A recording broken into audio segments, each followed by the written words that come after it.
So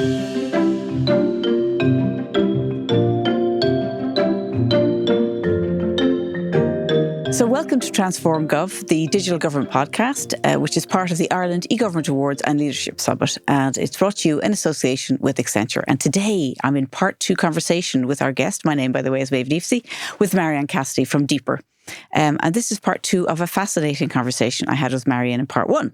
We explored the updated Digital Public Service Plan to 2030, where Marianne spoke to us about basically the stuff was like a sneak peek into what's coming down the tracks for the next, how many years have we got? Another 5 years? 2030. 2030, 5 years to go. And also we talked about life events, which is the kind of fundamental framework that's driving a lot of the digital transformation within the public service. So don't miss it. You'll learn so much and really, really practical as well as insightful. But today we're focusing on something completely different, but actually it's not completely different because it's going to impact, of course, on life events, which is the AI guidelines, which have recently been updated, right? So Marianne, you're very welcome to Transform Gov Part 2. Thanks, Maeve. So the interim guidelines last year, I think people thought they were a little bit restrictive. I mean, maybe that's being very unfair, but what's changed in the new version that's going to make it more, I suppose, applicable and practical? Well, the interim guideline were there at a time when there was very little out there. So it was about setting the broad principle for the use of AI, which is, new technology and that it has the potential to revolutionize how we do things. So what we wanted to do is to develop, in developing the more recent guideline, is really try to understand what people needed to know to make the right decision. So it's not about prohibiting AI. There was a little bit of aversion to risk, what we do. There were fear, I think. Fear, absolutely. Yeah. And they were, we had an original guidance from the Cybersecurity Center. We said, be careful where you put your data and don't do this because there is implications, but very little about what we needed to do to use it safely. Yes. And that's the job of the new guideline, is really understand what do you need to do, know what are the risks, what are the benefits, where it can apply, the things you should consider, how those principles that were in the interim guideline applies to the different element of the life cycle of that decision, and what are people doing in that field. Interestingly, we were talking about this earlier. You were saying you took a more of a kind of cross-functional approach. So you weren't just talking to the CIOs, you were talking to HR, legal, compliance, communication. So why was it important to involve those areas, I suppose, in the guidelines and how they formed? Because a little bit like what I was discussing around the life event way of developing policy or services, is really understanding what the users of that policy or service needs and wants. So in an organization, to make a decision on a business process, it takes a lot of people within the organization. It takes your business people, your IT people, your legal people, HR people, etc. So it was important in developing the guideline that we understood the voice of all the people that will make the decision whether it was right or not. Okay, so I suppose everybody has a different experience of what they're trying to do. Absolutely. And how they may want to use AI. Yeah. So you're kind of bringing that all into one pot, if you like, and then that's informing the decision about whether you will or won't or how you'll do it. Exactly. And also give an opportunity for people to share their experience, share their fear, share how they went over certain obstacles in deploying. When we started a journey on the AI guidelines, everybody in public sector organization was trying to do something around AI. Mm-hmm. So there were, I think at some point we did a stock take. There was about 30 POC, proof of concept, in development, looking at different aspects of what can AI solve this problem for me or not. And but a little bit of a reluctance to say, well, actually, I'm using it for this. Exactly. Because you had a bit of a turning point when people started telling you Yes. People were afraid to tell, were they? Absolutely. The first workshop, I think my colleague was saying, he said, so who's using AI? And there was very much, we are, but it's only a proof of concept. No. So it's very safe. It's not for production.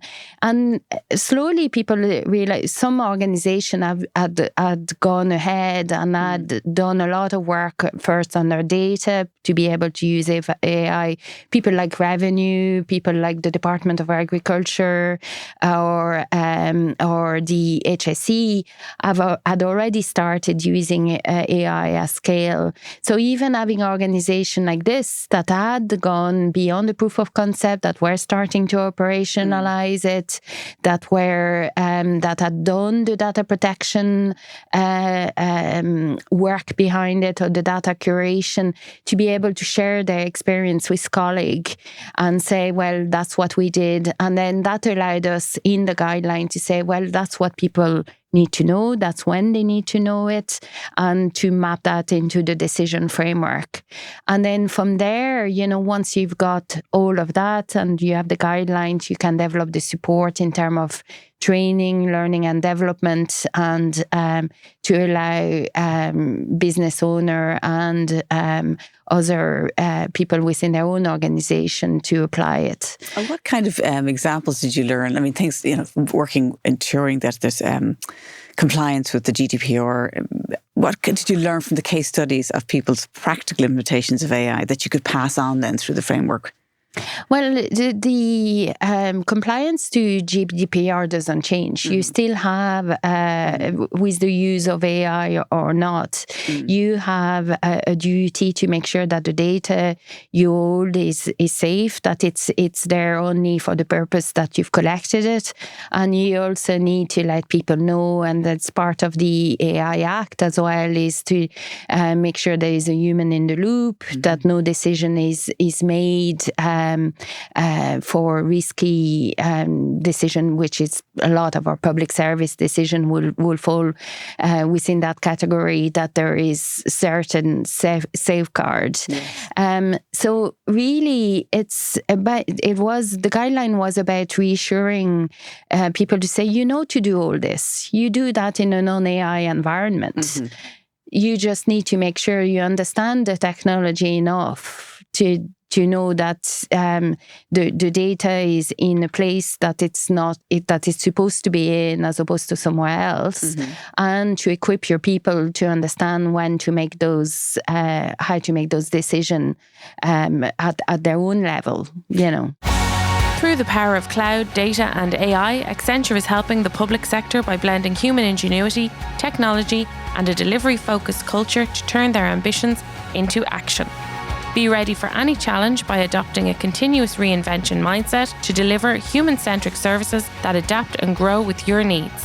Contact the team at Accenture to find out more. And how did you bring people from being reluctant in a way to share what they were doing practically and then how they were applying AI to being much more open about it? How did that come about? Well, I think the fact that to bring the people together at a different level of AI maturity was critical. Okay, so get them into the same room almost. Get them in the same room, get the case studies and within the guidelines, get people to talk about those case studies. So we had a number of leadership masterclass for member of management board and CEO of agencies through the Institute of Public Administration. And there we brought all those people into different room and have people like Revenue, Ruth Kennedy talk about how did we go about using AI, what we did right, what we didn't get right from the get-go, what are the key elements you should consider in terms of AI strategy within your organization. So equipping the leadership to do that, and also, through the IPA, we and a number of private company, we had a action learning AI project where we would support public servants that have identified a specific business problem to deploy AI solution and learn from it. as well within their organization. So it allowed the student to learn. It also allowed the organization to learn about the use of AI. So it was really about developing that little bit of capability and confidence around the safe use of AI. And within the guidelines are frameworks. Are there decision-making frameworks? What are they? How did that evolve? Well, they're very, very practical, and I would encourage anybody to have a look at the guidelines. They're a work in progress. They're going to be iterated, but it was very much trying to understand what were the questions that people had before when they were considering AI. I mean, the existence of the technology is not sufficient reason. To solve, right? So understand the problem you want to solve, understand what AI can do, understand who you need to speak to understand the various solutions on the market, understand the risk you need to mitigate in terms of data and data protection. There's a big lift. So the decision framework is very much a series. It's a table with a series of, have you thought, these are the things you need to think about. Yeah. And then it takes the AI Canvas tool, which is the next step, take the principle for the safe use of AI that are within the Act and within the interim guidelines, and then look at the business process in kind of solving a problem. What are the various aspects? Your data curation. Is that a canvas that you work and you answer questions within the canvas? Exactly, yeah. And look at those principles, what they mean for each of those steps of process. So it's very, very practical. Yeah. That's what the users, the people that were making decisions at various levels of the organization in various business functions said they needed. It's something that they could look at and say, well, that's really great. I mean, anybody who's thinking about looking at AI, that's a fantastic place to start, right? Where you've got some sort of framework. Yeah. And the response has been really positive. So I assume that means that people... Yes, you're not just hearing good stuff.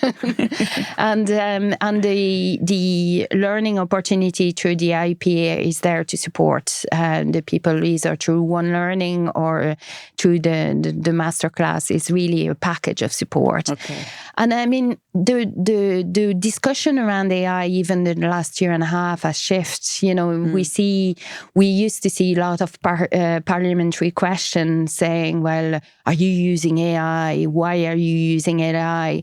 And now we are seeing even the public discourse and the question, and there is a new Oireachtas committee on AI, and the question are shifting, why are you not using AI? Yes. So we need to be prepared to do that transition. And I know things like the Draghi report and our colleague in the DETI in the Department of Enterprise are really saying, well, look, part of the competitiveness agenda is about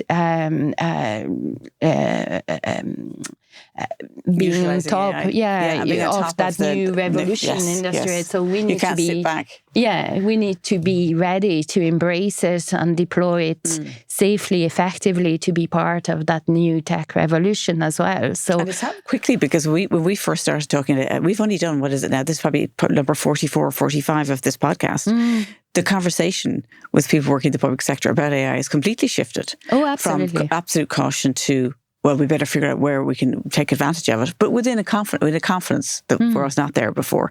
So do you think it's important that different departments or organisations in the public sector share what they're doing with AI? Oh, absolutely. Yeah. I mean, how do they do that in a safe way? What's the mechanism for sharing?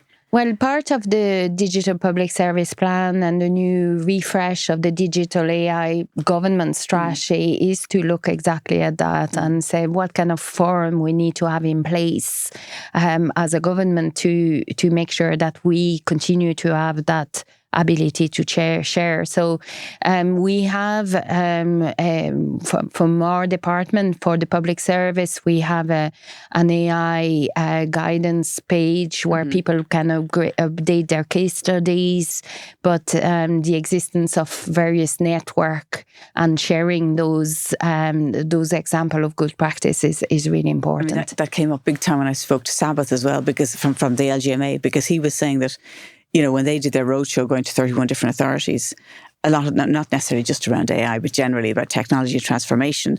One organization might be doing something that's hugely valuable to another, but they may not even know it exists. And of course, you want to jump on somebody else's experience rather than starting from scratch. So absolutely.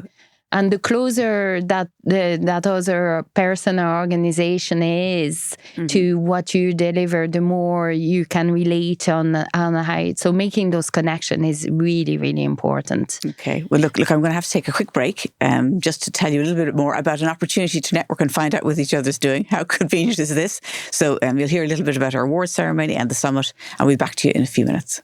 So the response this year has just blown us away. We've seen record entries. In fact, we have doubled the number of entries compared to 2024, which is really exceptional. And on Taoiseach presenting the trophies to the winners is going to make it even more special. And the event itself is fabulous. And now it's not just a glittering awards, it's much more than that. It's a great place for people to meet one another. In fact, people just like you. The public sector teams and innovators can really share ideas and find out from each other, both from the finalists, but just generally what's going on and how they can learn from some of their peers or, in fact, borrow ideas.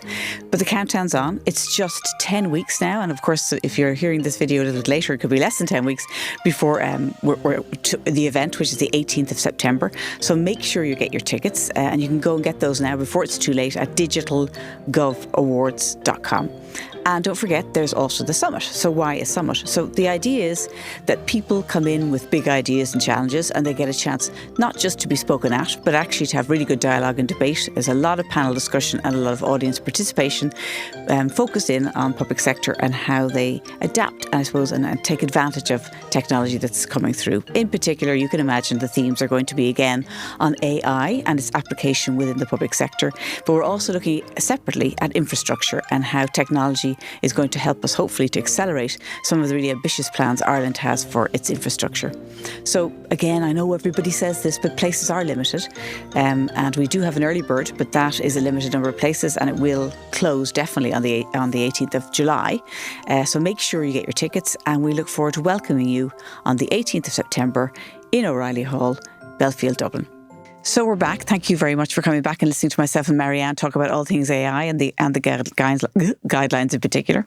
So how do you think AI might play a role in actually improving the process of understanding and optimizing those events, the life events? Do you think there's a role for AI in that? Absolutely. I mean, AI is all based on data, and the life event is allowing us to understand people's journey and connecting that data more effectively would be the next key part. Moving and connecting and speaking the same language. So we are looking at new generation now. You'll have to ask my colleague Larry for the technical aspect. I'm not a technical person, but looking at the opportunity of agentic AI to look at the life event to see, is there opportunity there to develop those new emerging technology to those business processes and business engineering. And just in terms of, I'm just thinking about the world you had and the life you had before you started to work where you are now. You were involved with, just tell us yourself where you worked in before you came. Oh, just before I came, I worked in the court service. Yes. So that was for the last 5 years. And a lot of my role was around the operational management of circuit and district operation in the Eastern region, but also civil reform. So making it easier and quicker for people to access justice as part of the modernization of the court. So that's where I got a lot of my passion for, user journey and service design, because the court service had been at the forefront of that approach before. I think things around the juries and summoning people to jury and that whole process.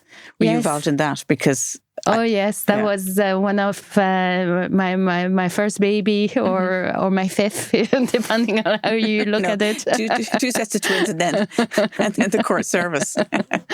But the centralization of jury summons was a big part of the court office review implementation. So trying to go from 30 offices issuing jury summons to one and make it easier for people to respond more centrally and digitally to it. So the first bit was about centralizing the operation of it, and then the digitization came after. And if you were starting again tomorrow, or did some system, would you think AI would play a role in something like that?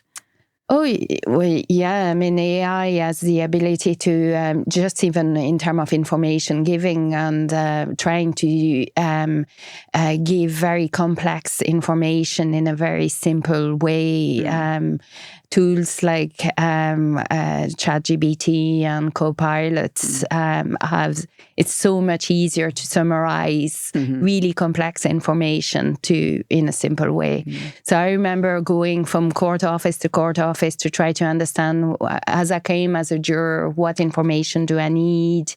Or when I come as a participant to a court proceeding, what are the things that will make a difference to me if I know in advance, what I can expect, and do it in a language that people can access. So I think there is a translation ability and summation that AI could really help people with that are going through this complex process. Yeah. I mean, I was thinking then again about that capability that we talked about earlier on, because we really have to make sure that people are working in the services have the knowledge to be able to capitalize on AI and other technologies. So how are you looking at how that's going to be met coming into the future? Well, we, as I said, one of the initiative under the pillar 2 of the transformation strategy, Better Public Services, is around the workforce of the future. And in that, the Institute of Public Administration to support them to develop as the center of excellence for the training and learning and development for public and civil service. So we've partnered with them to make sure that there are a number of courses, learning opportunities, network forum to support the emerging, understand what the emerging technologies are, understand the opportunity, apply the AI guidelines, and also create a bit of a feedback loop in terms of when people are saying, well, I in their learning and development, I will need this and that support that allows the guidelines to be updated in time. So the guidelines are printed, but there's also all sort of resource on the gov.ie website under transformation for people to look at and develop. The guides are there. And I suppose I'm thinking about the future coming down the track. The future is great, but have you learned a lot, do you think, in terms of the challenges to get to where you are with the plan and with the AI guidelines? Are there things that you've learned that you would say, I wouldn't do that again? I mean, has it been a learning curve for you?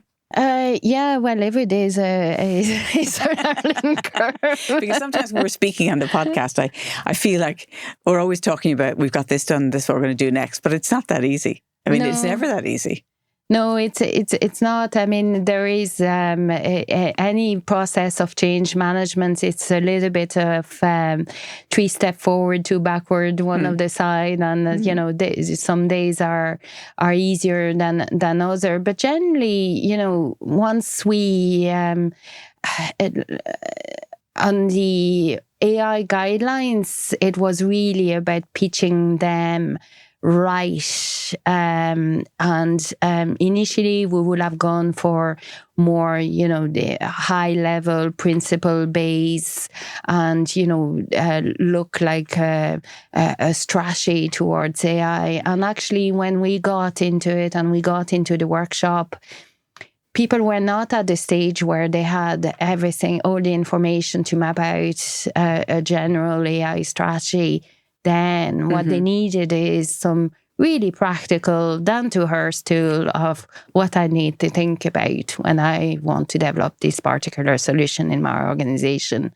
What they needed is a little bit of reassurance and a permission from the center to say, off you go, and you're okay, you can do this, and those are around you have done it, and these are the other example you can inspire yourself. that was then. We probably now at the stage of maturity in a lot of the organization, they're flying in terms of AI development, that we could look at a broader strategy, and that's part of the government commitment is a refresh AI strategy around public service and embolden. But that's right now. It wasn't a year and a half ago. People were not at that stage yet. Well, some were, but the majority weren't. Yeah, so it's constantly evolving again, isn't it? And I think that with the speed of technology is always a bit of a challenge, because speed and government don't always go hand in hand. But at the same time, I think you've responded really fast when it comes to the guidelines. So, and you know that there's another phase to go on. But if you were thinking about a kind of a mindset shift, is there anything you'd like to see happen in terms of how people are thinking in the public sector that you think would benefit the transformation programme and AI's adoption? Well, I think it's that shift is already happening in a lot of sense about, you know, that kind of user centric design, looking at not go off and build your own solution straight off, or, you know, there's a lot of pull to say, well, try this piece of kit and it's great, but maybe look at what has been built to share, what you can help others with in their journey. And is it a shift that happened? Probably